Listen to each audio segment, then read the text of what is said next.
Столетие Национальной библиотеки Республики Саха-Якутия. Председатель Совнаркома Якутской АССР Максим Кирович Аммосов любил читать книги своей дочери Аэлите.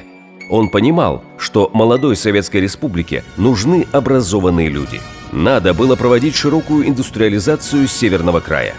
Вместе со своими соратниками Исидором Бараховым и Платоном Аюнским он часто обсуждал, как будет развиваться Якутия. Они спорили, советовались, принимали решения и верили в светлое будущее своей родины. Поддерживая стремление народных масс к знаниям, руководители республики проводили большую работу по ликвидации неграмотности. Максим Кирович, придавая исключительное значение библиотекам в развитии народного хозяйства, подписал постановление об организации Якутской национальной библиотеки.